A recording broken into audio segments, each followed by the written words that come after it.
الحمدللہ رب العالمین والصلاة والسلام علی سید الانبیاء والمرسلین اما بعد اعوذ باللہ من الشیطان الرجیم بسم اللہ الرحمن الرحیم وفسد بيع زيت على أن يزنه بزرعه ويكره عنه بكل زرع كذلك لأن مقتضى الأخذ طرح مقدار وزنه كما أفاده بقوله بخلاف شرط طرح وزن الزرع فإنه يجوز كما لو عرف قدر وزنه ولو اختلف بنفس الزرع وقدره فالقول للمشتري بيمينه لأنه قابض أو منكر. اب یہ جو مسئلہ ہے اس کا تعلق شرط فاسد کے ساتھ ہے کہ اگر بیع میں کوئی ایسی شرط لگائی جائے جو عقد کے تقاضے کے خلاف ہو تو اس سے بیع فاسد ہو جاتی ہے. تو یہاں پر اگر تیل کو خریدا اس کے برتن کے ساتھ وزن کر کے، یعنی خریدا تو صرف تیل ہے لیکن اس کا جو وزن ہو رہا ہے وہ برتن کے ساتھ ہو رہا ہے، جیسے ہمارے یہاں بھی ہوتا ہے. تو اب عقد کا تقاضا یہ ہے کہ جتنا برتن کا وزن ہے اتنی کٹوتی کی جائے. مثلاً اگر 300 گرام کا برتن ہے اور آپ نے 1 کلو اس میں گھی یا تیل لیا تو آپ کو 300 گرام مزید وہ تیل یا گھی دے، کیونکہ وہ برتن 300 گرام کا تھا تو ٹوٹل 1 کلو میں سے 300 گرام اس کا ہو گیا، تو اصل مبی آپ کو 700 گرام ملی ہے، تو 300 گرام مبی آپ کو اور دی جائے. اگر قطع نظر اس کے وزن کے فکس کر لیا جائے کہ جناب اس برتن بھلے جو بھی اس کا وزن ہو، کٹوتی جو ہے وہ 1 پاؤ کی ہوگی، چاہے برتن 1 پاؤ سے کم وزن کا ہو چاہے زیادہ کا ہو، کٹوتی صرف 1 پاؤ کی ہوگی. تو یہ شرط فاسد ہے، کیونکہ عقد کا تقاضا تو یہ ہے کہ جتنا برتن کا وزن ہے اتنی کٹوتی کی جائے. اب یہ جو فکس کٹوتی کر لی گئی کہ اتنی کٹوتی کی جائے گی قطع نظر اس کے وزن میں، عقد تو اس کا تقاضا نہیں کرتا. ٹھیک ہے نا. اب یہاں پر ہمارے یہاں پر بھی یہ اس طرح کی صورتحال بہت ساری جگہوں پر پائی جاتی ہے. جیسے گندم کا وہ باہر لانے کا مسئلہ آتا ہے، بوری سے جناب وہ کٹوتی کریں گے اتنی، حالانکہ بوری کا وزن اتنا ہوتا نہیں ہے لیکن وہ زبردستی کی کٹوتی ماریں گے. تو بالکل یہی صورت ہے. ایسے ہی لوگ کپاس کا وزن کرتے ہیں، وہ جی اس میں کچرا نکلے گا تو اس لیے ہم اس میں کٹوتی ماریں گے، 40 کلو مٹی کریں گے لیکن وزن لے کے 42 کلو 2 کلو کی کٹوتی ماریں گے. 2 کلو کی کیوں کٹوتی مار رہے ہو؟ کچرا جتنا نکلے اس کے حساب سے دیکھو، یا اس کی قیمت کم کر لو. نہیں کچرے والی گندم ہے تو اس میں اتنا ہے تو اس کی اتنی قیمت ہوگی. یہ عقد کے تقاضوں کے خلاف ہے. ایسے ہی ہمارے یہاں سناروں کا مسئلہ ہے. سنار کیا کرتے ہیں؟ وہ گھاٹی لگاتے ہیں. جب بھی آپ سنار سے کوئی سونا خریدتے ہیں نا تو جتنے وزن کا وہ سونا دیتا ہے اس سے مزید اضافی وزن لگا کر آپ کو دیتا ہے. مثلاً پورا تولہ نہیں دے گا، تولے میں 6 رتی کم ہے تو وہ اس کو گنے گا 1 تولے، وہی 6 رتی جو کام ہے تب وہ گھاٹی میں چلا گیا. جو اس کی بنائی ہوئی زیور کی اس میں جو باریک باریک ذرے ہیں وہ ختم ہو گیا. وزن دے رہا ہے تولے سے کم اور قیمت کیا لگا رہا ہے؟ تولے لگا رہا ہے. کیوں لگا رہا ہے؟ تو جی بس ہمارے پاکستان میں آگے کا آوا بگڑا. اچھا یہی کام آپ سعودی عرب میں دبئی میں وہاں جو تیار زیور ہے آپ قیمت آپ کی طے ہو جائے گی کہ پر گرام کتنے درہم کا ہے, کتنے ریال کا ہے, آپ طے کرنا ہے. ٹھیک ہے جی اتنا ہی. اس کے بعد مترادف میں رکھے گا, جتنا وزن ہوگا اس کے حساب سے آپ کے جتنے پیسے بنے گا اتنے ہی لے گا. وہاں کوئی بھاٹی واٹی نہیں ہے. یہ ہمارا سمال ہے, یہ 2 نمبریاں کرتا ہے. ہاں تب بھی گھاٹی کاٹے گا, ابھی بھی کاٹے گا, ڈبل کاٹے. سمال وہ ہے جو اپنی ماں کو بھی چونا لگاتا ہے. یعنی اگر اس کی ماں بھی اس کو کوئی دے گی نا لونگ تو اس میں بھی وہ کوئی نہ کوئی کر دے گی اس کی پالش. سنارے کا کام 2 نمبر کام ہے. پہلے بھی آپ کو بتایا تھا میں نے کہ یہ دیتے 21 کیرٹ ہے, مہر 22 کیرٹ کی لگاتا ہے. یہ اس کی بات ہے جو ان کا ایماندار ہے. جو سناروں کا ایماندار ہے وہ دیتا 21 کیرٹ ہے, مہر 22 کیرٹ کی لگاتا ہے. تو جو 21 کیرٹ دینے والا ہے اس کا مطلب ہے ایماندار ہے, وہ نمبر نہیں کرتا. مہر وہ بھی غلط لگاتا ہے. بھائی 21 دے رہا ہے تو 21 لگا, 22 کی کیوں لگا رہا ہے؟ تو جی بس آپ دبئی جائیں, سعودی عرب جائیں, وہاں 21 کیرٹ ہے تو 21 کیرٹ کی مہر ہوگی, 18 کیرٹ ہے تو 18 کیرٹ کی مہر ہوگی, 16 کیرٹ ہے تو 16 کیرٹ کی مہر ہوگی. وہاں یہ 2 نمبر ہی نہیں. وہاں سختی ہے, کسی سے اگر چیکنگ میں پکڑا گیا تو اتنا جرمانہ ماریں گے کہ اس کی ماں مر جائے گی اس ادا کرنے. ہمارے یہاں کوئی پوچھنے والے نہیں, اندھیری لگ رہی ہے, لوگوں کو پتا چل رہا ہے چلنے کو. کیرٹ کا مطلب پتا ہے نا, کہ 24 کیرٹ کا مطلب ہے کہ اس میں کوئی کھوٹ نہیں ہے. 21 کیرٹ کا مطلب ہے 3 حصے کھوٹ کے ہیں, 21 حصے سونے کے. 24 میں سے 3 حصے کھوٹ, 21 حصے سونا. ٹھیک ہے. ایسے 18 کیرٹ کا مطلب کہ 6 حصے کھوٹ اور 18 حصے سونا. تو اس طرح یہ کیرٹ جتنے نیچے ہوتے جائیں گے اتنی کھوٹ بڑھتی چلی جائے گی. تو جو ہمارا خالص ترین زیور ہوتا ہے وہ 21 کیرٹ کا ہے, کیونکہ 22 کیرٹ کا زیور ٹکے گا ہی نہیں, ٹوٹ جائے گا.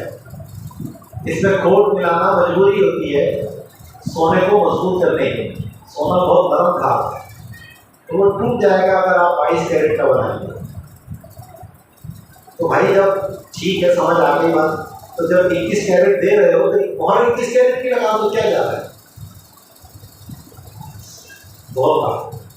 تو پھر یہ جو کھاٹی آپ کاٹ رہے ہو جی, کوئی 6 رتی کاٹتا ہے, کوئی 8 رتی کاٹتا ہے, کوئی 12 رتی کاٹ لیتے ہیں. تو بیچارہ خریدار ہے, اسے تو پتہ ہی نہیں کچھ. وہ یوں کر کے حساب بنا کر دے دو. اور وہ ایک تو لوگوں کو یہ 21 کیرٹ 22 کیرٹ یہی سمجھ نہیں آتا. اخبار میں لکھا ہوتا ہے کہ اتنے ریٹ, وہاں جاتا ہے تو تھوڑا سستا دکھ رہا ہوتا ہے, تو وہ کہتا ہے اچھا ہے یہ تو سستا سونا دے رہا ہے. اگر بھائی یہ 22 کیرٹ لگا کر تمہیں دونوں فرق کرتا ہے. ایک تو پہلے 1% تو اس نے ویسے ہی کھا گیا 21 اور 22 کے چکر میں. قیمت کا فرق ہے نا. اور یہاں تولہ جب لاکھوں کا چل رہا ہے, 1.25 لاکھ کا تولہ چل رہا ہے, تو اس میں بھائی ایک اس کے اندر فرق میں بھی 3-4 ہزار کا فرق آ جائے گا. سیدھا زیادہ کا بھی آ سکتا. تو بہرحال یہ صورت یہاں پہ بھی پائی جا رہی ہے. بھیا جتنی گلفرڈ اگر گھاٹی ہوئی بھی ہے تو جتنی ہوئی اتنی کاٹ. یہ فکس کر لیا، کیونکہ ہر زیور میں اتنی گھاٹی تو ہر ایک میں نہیں ہوتی نا، جو زیادہ جواب والا کام ہوگا اس میں سونے کے ذرے زیادہ گریں گے.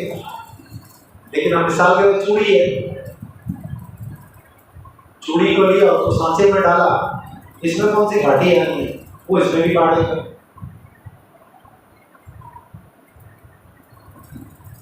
یہ دو نمبریاں ہیں، ہر جگہ ہی انہوں نے چلایا ہے.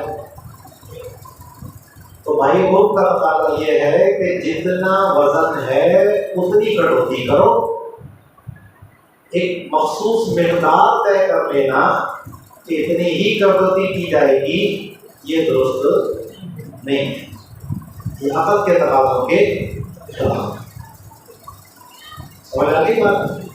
ترجمہ دیکھیں کہ زیتون کے تیل کی بے فاسد ہے اس شرط پر کہ وہ اس کو وزن کرے گا اس کے برتن کے ساتھ، اور ہر برتن کے عوض اتنے رطل کٹوتی کرے گا.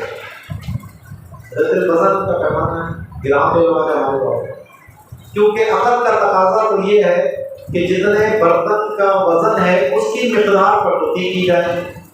جیسا کہ افادہ کیا اسی بات کا اپنے اس قول سے ماطب نے، برخلاف برتن کے وزن کی کٹوتی کی شرط کے، کیونکہ یہ جائز ہے. جیسا کہ اگر اس برتن کی مقدار معلوم ہو تب بھی ٹھیک ہے، اور اگر اختلاف ہو جائے نفس برتن میں کہ بھئی کون سا برتن تھا جس کی کٹوتی کی ہے، وقت رہی اور اس کی مقدار کے بارے میں، تو اس صورت میں قول مشتری کا ماننا ہے اس کے قسم کے ساتھ. بھائی کہتا بھائی یہ وزن نہیں تھا، یہ تو بہت بھاری برتن ہے، ہلکا والا برتن تھا، کیونکہ زیادہ دینا پڑے.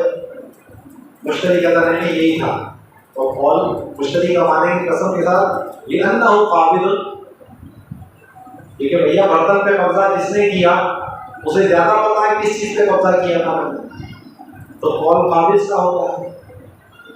یا پھر اصل میں اختلاف کے مبی کے اوپر ہے، اس کی مقدار پر ہے. بھائی کہتا ہے میں نے اتنی تجھے حوالے کر دی، مشتری انکار کر رہا ہے نہیں بھائی ابھی اور دینی ہے، تو منکر ہوا، تو قول منکر کا ہوتا ہے. تو اس جہت سے دیکھو تب بھی قول مشتری کا، اور قابض کی جہت سے دیکھو تب بھی قول مشتری کا. ٹھیک ہے؟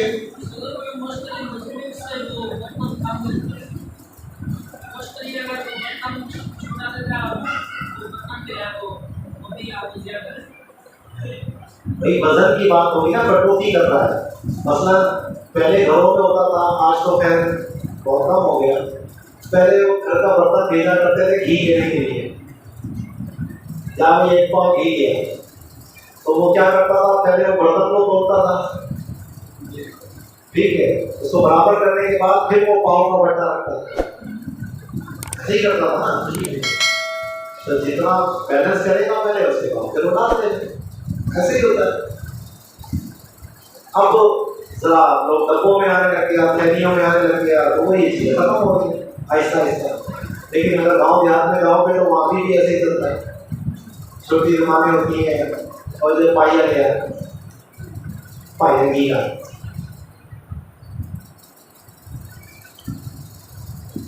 آگے مسئلہ ہے راستے کی بیع. فرماتے ہیں وصح بیع الطریق وفی الشربلالیۃ عن الخانیۃ لا یصح ومن قسمۃ الوهبانیہ وليس لهم قال الامام تفاصم بضرب ولم ينقص كذا البيع يسر وفي معاياتها وارتضاها في الغاز الاشواح ومالك ارض ليس يملك بيعها بغير شريك ثم لو منه ينظر حتى أي بين له طول وعرض أو لا وهبته وإن لم يبين يقدر بعرض باب الدار العظمى. راستے کی بیع، تو اس میں پہلی بات تو یہ کہ راستے تین طرح کے ہوتے ہیں. ایک تو شارع عام ہے جس سے ہر ایک کو گزرنے کا حق ہوتا ہے. دوسرا ایک وہ بند گلی جس کو ہم کہتے ہیں کوچہ غیر نافذہ، سکہ غیر نافذہ، وہ گلی جو آگے جا کر بند ہو جائے. تو جن لوگوں کے گھر ہوتے ہیں وہی لوگ اس ادھر سے آمد کرتے ہیں، ان لوگوں کا حق ہوتا ہے ادھر سے، ہر ایک کا حق نہیں ہوتا. لیکن دوسرے لوگوں کا حق اس وقت میں ہوتا ہے کہ جب اگر شارع عام رش ہو جائے، اشتہام ہو جائے، تو وہ اس گلی میں آ سکتے ہیں رش سے بچنے کے. ایسے عمومی حالات میں نہیں ہوتا، لیکن اس طرح کی خصوصی پوزیشن میں ہو سکتا ہے. تو یہ جو دونوں راستے ہوتے ہیں کسی کی ملکیت نہیں ہوتی. شارع عام بھی کسی کی ملکیت نہیں ہے، اور اسی طرح شارع خاص یا کوچہ غیر نافذہ یہ بھی کسی کی ملکیت نہیں. اس کو نہ بیچا جا سکتا ہے نہ اس کی تقسیم کی جا سکتی. ٹھیک ہے. تیسرا ہے جو کسی کی ذاتی ملکیت میں کوئی راستہ، مثلا اندر کسی کا کھیت ہے تو وہ دوسرے کے کھیت سے گزر کے وہاں تک پہنچ رہا ہے، تو جو دوسرے کے کھیت سے گزر کے جا رہا ہے اس کی ملکیت ہے. ٹھیک. یا پنجاب میں پہلے وہ حویلیاں ہوتی تھیں، اندر کمرے بنے ہوئے ہوتے تھے، مین گیٹ ایک ہے، پھر وہاں سے مختلف راستے نکل رہے ہیں. وہی پوری قلعے کے اندر یا پوری ایک حویلی کے اندر اس طرح بنا ہوا ہے، تو وہ ملکیت کے اندر راستہ ہے. تو یہاں جو بات ہو رہی ہے یہ اس تیسرے والے راستے کی ہو رہی ہے جو کسی کی ملکیت میں. پہلا اور دوسرے کی تو بے ہو ہی نہیں سکتی، کیونکہ وہ تو اس کا کوئی مالک ہے ہی. اگر سے کوچہ غیر نافذہ جو ہے جو بند گلی والے ہیں، راستے میں چلنے کا حق انہیں کا ہے، لیکن وہ مالک نہیں ہے اس کے. بظاہر مالک لگ رہے ہیں لیکن وہ اس کی بے نہیں کر سکتے، وہ کرائے پر بھی نہیں دے سکتے اس کی جگہ. جیسے وہ ہمارا ایک بڑا مرکز ہے، وہاں پر مٹھائی کی دکان کھول دی گئی راستے کے اندر.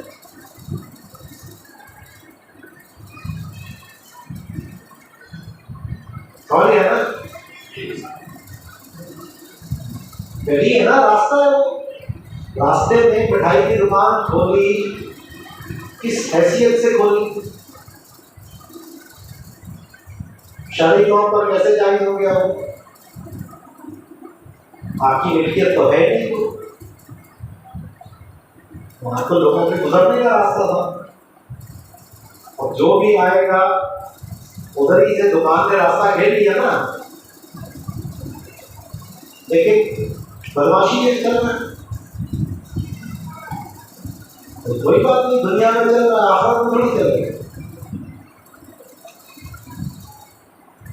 مخصوص دکان ہی کیوں کھولی؟ کیا اگر بڑے لوگوں کا حصہ ہے اس میں کوئی اور مفاد ہے کیا ہے؟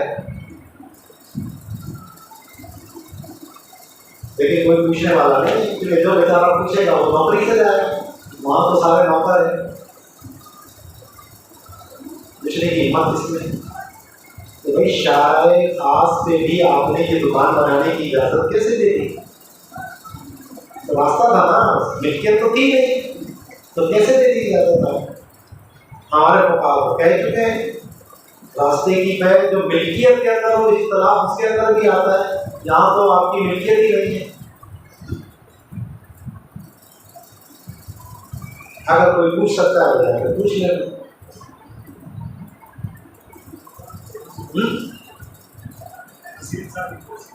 وسیم صاحب بھی پوچھ سکتے، میرے پوچھنے سے آ گئے ہم پہ تنقید کیوں؟ کیونکہ ذہن تو یہ دیا نا کہ تنقید سے ماں لوگ ہوتے ہیں. ایسے تو دعویٰ یہ ہے کہ جناب معصوم صرف انبیاء ہیں، فرشتے ہیں، لیکن عملی طور پر ذہن یہ دیا ہے کہ جناب ہم سے غلطی نہیں ہو سکتی۔ اتنے بڑے لوگ ہیں یہ نہیں سوچ سکتے وہ بھائی اس میں اتنا فائدہ ہے، اتنے پیسے ڈونیشن کے آتے ہیں، اتنا کرایہ آتا ہے، تو بھائی صاحب دین کا کام دین کے طریقے سے ہوگا۔ ہمیشہ یاد رکھیں، جس دین کے کام میں 2 نوکریاں کر کے آپ دعویٰ یہ کریں کہ ہم دین کا کام کر رہے ہیں، تو وہ دین کا کام نہیں ہے، وہ نفس و شیطان کا کام ہے۔ اور شیطان بڑا ہوشیار ہے، وہ شہد دکھاتا ہے اور زہر پلاتا ہے۔ تو واقعہ سنا ہے نا کہ جی کسی کی نماز قضا ہو گئی تھی، آ کے شیطان نے اٹھایا ہوئے اور کیا نماز کا ٹائم ہو گیا، اور تو کون ہے شیطان؟ تیرا کام تو سلانا ہے، تو نماز کے لیے بچے اٹھانے لگا۔ کہ حضرت ایک وقت آپ کی نماز قضا ہو گئی تھی نیند کی وجہ سے، اور آپ کو اتنا افسوس ہوا، اتنا افسوس ہوا، اللہ تعالیٰ نے آپ کو اتنے گناہ نماز کا ثواب دے دیا آپ کے اس افسوس کی وجہ سے۔ تو میں نے کہا کہ اگر آج بھی قضا ہو گئی تو پھر دوبارہ افسوس کرو گے، پھر اللہ کی طرف سے زیادہ ثواب نہ مل جائے، اس لیے اٹھو اور ایک ہی نماز پڑھو، ایک ہی ثواب ہے۔ تو شیطان اگر نیکی بھی کراتا ہے تو اس میں بھی اس کا مفاد ہوتا ہے۔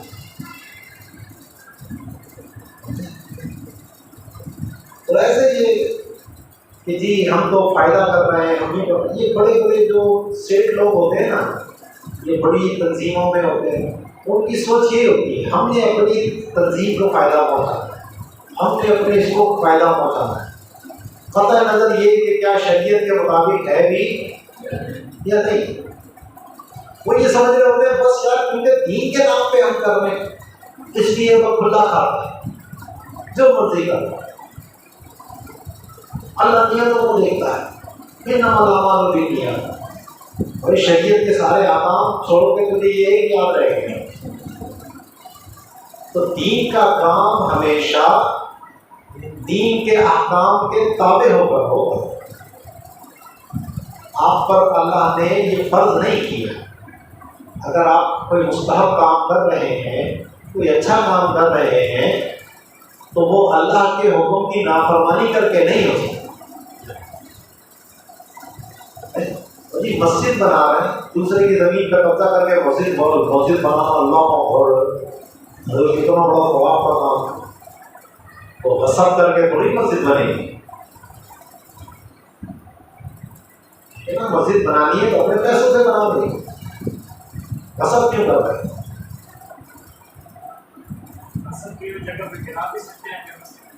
گرا سکتے ہی گرائی جائے گی، ادھر تو نماز پڑھنا بھی گناہ ہے، غصب کی بنائی ہوئی مسجد پہ نماز پڑھنا بھی جائز نہیں۔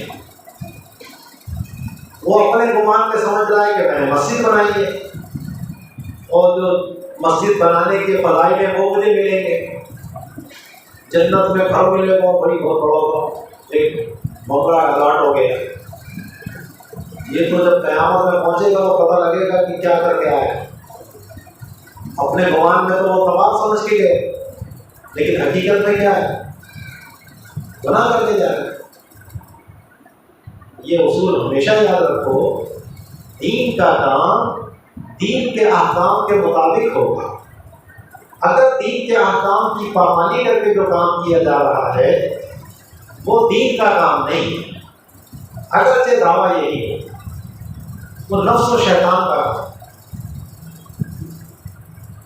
اور یہ ہمارے لوگوں کو سمجھانے کی ضرورت ہے۔ مدرسوں میں بھی یہی کچھ ہوتا ہے، مسجدوں میں یہی کچھ ہو رہا ہے، تنظیموں میں یہی کچھ ہو رہا ہے، بس ہر ایک اپنے اس کو آگے بڑھانے کے لیے حلال حرام کی پرواہ کیے بغیر کل گزرتا ہے۔ ایسے ہی سنیت کے نام پہ بات ہوتی، ہم تو سنیت کا کام کر رہے ہیں، 2 نمبریاں کریں گے، یہ کوئی سنیت کا کام نہیں ہے بھائی، تیرا اپنا کام نہیں، ٹھیک ہے؟ تو اب یہاں پر راستے سے مراد وہ راستہ ہے کہ جو کسی کی ذاتی ملکیت ہے، کیونکہ جو پہلے دو راستے ان کی تو بے ہو ہی نہیں سکتی، اس میں تو کوئی مسئلہ اختلاف کا بنتا ہی نہیں۔ اب یہ جو راستہ جو ذاتی ملکیت میں جا رہا ہے، اب اس میں بھی دو احتمال ہیں۔ نفس طریق جس پہ چلا جا رہا ہے وہ زمین کی بے ہو رہی ہے، یا حق کے مرور یہاں سے گزرنے کا جو حق ہے، چلنے کا جو حق ہے، اس کی بے ہو رہی ہے۔ تو یہاں پر ابھی جو ماتن نے گفتگو کی ہے، جس کو انہوں نے کہا کہ راستے کی بے جائز ہے، اس سے مراد نفس طریق ہے، کیونکہ قرینہ یہاں پر یہ موجود ہے کہ حق کے مرور کی بات وہ آگے کر رہے ہیں، ٹھیک ہے، اور نفس طریق کی بے یہ جائز ہے۔ اچھا، یہ جو علامہ حصکفی نے شرح البلاغیہ کے حوالے سے نقل کیا کہ خانیہ میں ہے کہ یہ صحیح نہیں ہے، تو اس سے مراد وہ حق مرور کا مسئلہ ہے۔ یہ جو صاحب خانیہ نے جو گفتگو کی ہے وہ حق مرور کے اعتبار سے کی ہے، وہ مختلف بھی ہے، لیکن جو نفس طریق ہے اس کی بے مطلقاً جائز ہے۔ اگر اس کی طول اور عرض بیان کر دی گئی پھر تو کوئی بحث ہی نہیں ہے۔ بھئی ایک زمین ہے، اس کی لمبائی بھی بیان کر دی، اس کی چوڑائی بھی بیان کر دی، تو بے جائز ہے، اس میں کون سی چیز مانے ہیں؟ اب چاہے اس میں کوئی تعمیرات کرے یا راستہ بنائے، وہ خریدار کی مرضی، زمین بھی ہے نا اس میں، تو اس پہ ہر کسی کا کام کر سکتا ہے، تعمیر بھی کر سکتا ہے، درخت بھی لگا سکتا ہے، اور اس کو اپنے چلنے پھرنے کے استعمال میں بھی لے سکتا ہے۔ اور اگر اس کی طول اور عرض بیان نہ کی گئی ہے،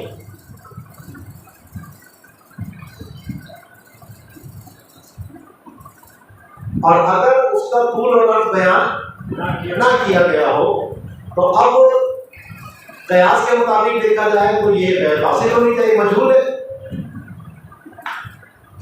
لیکن اس پہ عرف یہ ہے کہ جو گھر کا بڑا دروازہ ہوگا، اس دروازے کی چوڑائی تک جو ہے وہ راستہ مراد لیا جائے،